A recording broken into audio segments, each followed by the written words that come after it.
भारत के प्रधानमंत्री खामेनेई की मौत पे खामोश रहते हैं। 160 स्कूली बच्चे मार दिए जाते हैं, खामोश रहते हैं। ईरान से तू कौन मैं खामखा जबरदस्ती झगड़ा करने की आपको जरूरत क्या थी कि जब वो हार्मोज का समुद्री मार्ग 60% से ज्यादा ईरान के रास्ते में आता है, ईरान के कब्जे में आता है, इसलिए आपने जानबूझकर देश को संकट में डाला है। ये संकट आया हुआ संकट नहीं है, ये लाया हुआ संकट है। और आज जो कहा गया कि हार्मोज समुद्री मार्ग खुल गया है, गलत जानकारी सदन को नहीं देनी चाहिए। हार्मोज समुद्री मार्ग से मात्र 2 जहाज आपके आए हैं, 22 जहाज अभी भी आपके रुके हैं। प्रधानमंत्री जी जब गए थे ईरान की यात्रा में, उन्होंने कहा भारत और ईरान की दोस्ती इतिहास से भी पुरानी है।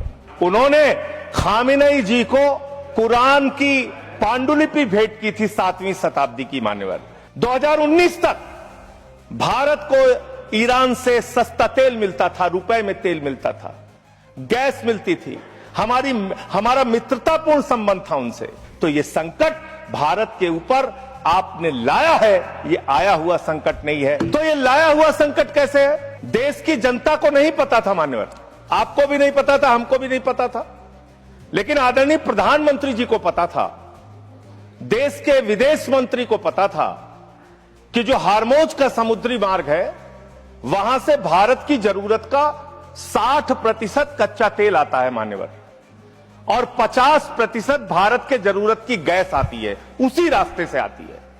यह बात नरेंद्र मोदी जी को, आदरणीय प्रधानमंत्री जी को पता थी।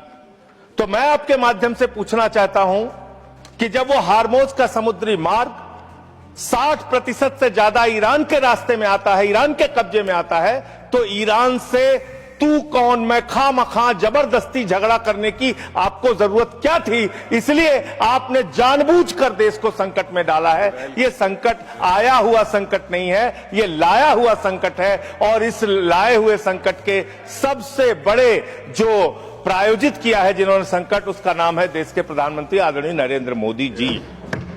मान्यवर, यह बात देश की जनता को पता